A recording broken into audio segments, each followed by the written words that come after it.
Good morning, everybody, and welcome back. So, today the topic is going to be about the three personalities of the way we view money. So, there are three main personalities. You have the spender, the saver, and the giver, which everybody knows that you struggle with either one or two of these. So, let's talk about it. Let's get into the meat and potatoes of this. So, we all struggle with the spending at one point. I know in my younger years, we blew basically everything that we made.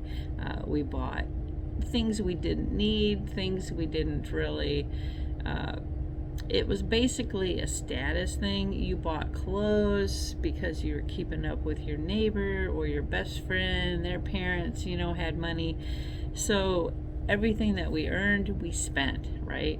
Everybody does it where you're keeping up with the Joneses, right? So at one point in your life, we all spend. We don't really know why we spend. It's just on things, really. So when you grow up poor, like we did, and you get that first job, you're basically spending everything that you can, and you live paycheck to paycheck. It's kind of, as you're learning money, that's kind of the rite of passage, right? So as we grow, our views about money are constantly changing, right? But we can still, blow it without hesitation. We're conscious about it, but we still make very unneeded purchases, I should say. So the next comes to the saver. This person is the person that shops around. They are meticulous in what they want to spend their money on. They shop around and it could be years before they actually buy a big ticket item because they want the best deal, and they go back and forth about needing versus wanting. And these types of individuals have buyer's remorse, like terribly as soon as they buy something. So they tend to sacrifice in order to put money actually away and in the bank. They kind of squander it. Even though they need something, they still are spinsters, that kind of type. So, and they only buy what they need most of the time. Yeah, most of the time they only buy what they need. So the next is the giver personality, and this is the type of person who's very generous to friends, family, but they do a lot of sacrificing from themselves to give to others, which is not always a very good balance, because if you're sacrificing to make people love you, it can be a very tricky situation. So you never want to be just the giver or just the saver or just the spender. You really want to find a balance between all three. It's okay to spend, but spend on things that you are needing. It's okay to save, but save when it's actually feasible. You know what I mean? So, and the giver, to charities, make sure that you're giving not out of your means. You want to have a balance between all three. So there's a couple of sayings that I really wanted to kind of hit home. So it's kind of, these are just, the borrow is, slave to the lender. Those types of, they're not really haikus. They're just like little sayings that we hear here and there. And I wanted to share a few with you. So there's a couple things that I've learned, and some of this is Dave Ramsey quote. I really like the guy, and I think a lot of his principles and stuff really work. Guys, go check him out. There's tons of money people out there, but he seems to be the one that when I need a little, kick in the pants, because you get down and he's the guy that I listen to. So these are some of his quotes as well, but I've heard other people say them. So let's get into it. So the deeper the sacrifice of things, the higher the probability you're going to make it out of debt and get control of your life and money. So think about that. So the deeper the sacrifice, the higher the probability you're going to make it out of debt.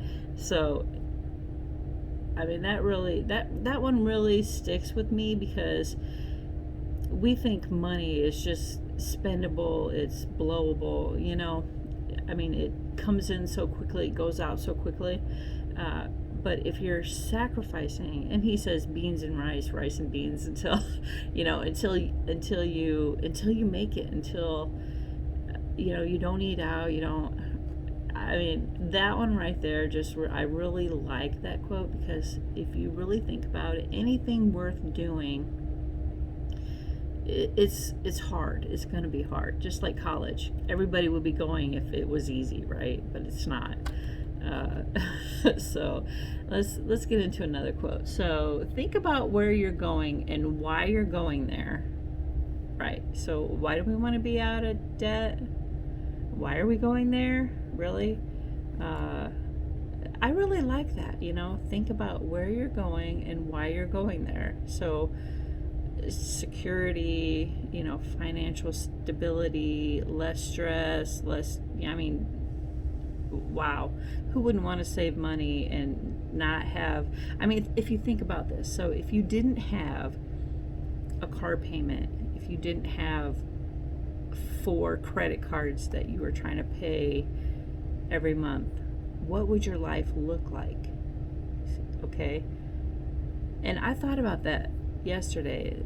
So if I didn't have to pay all these, you know, all the debt, man, we could save all kinds of money, right? It's just amazing. All right, so when you get to the point in your life where you just can't take it anymore and you say never again, yeah, that's where I'm at with my Discover card. I've paid that thing off a couple times, and I've just had it, because you know, you pay it off, you use it, you pay it off. I mean, it's a battle, and I don't need. I mean, I have the savings, so if I need anything, I can count on myself now. I don't need to count on a piece of plastic to get me where I need to go. So, yeah, so that's definitely one that just blows my mind. When you hit a spot where you say, never again, I don't want to be, I mean, in this predicament, the stress is killing me. So that one really hit home. And then there's another one that I've been saying for years. This is one of my quotes, is dare to be different. Dare to be different from your friends, your family. You don't have to be in debt. You don't have to be the slave to your job or your work. So that one I definitely live by. I don't follow a lot of people's footsteps, but being in debt, it's a done deal for me. I'm over it. It gets so stressful when you're, you know, working overtime and you have so much debt. So that's why I'm working a lot of overtime, is to pay down debt. And if you can work overtime at your job to make life easier in the future, and you're still young to do it, by all means, please get out there, get those dollars, pay that crap off.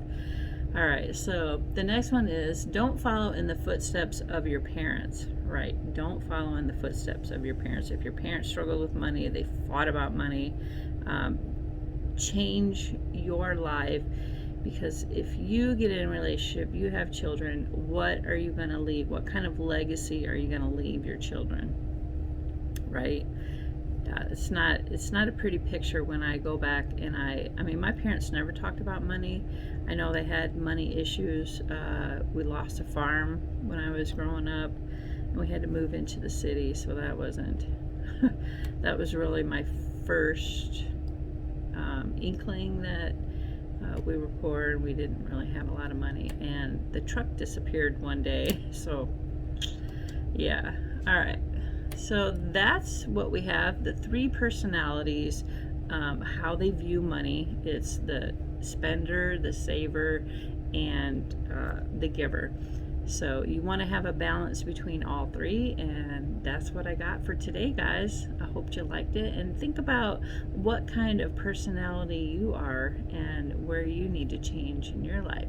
So happy Friday, and thanks for watching, guys. We'll catch you on the next one.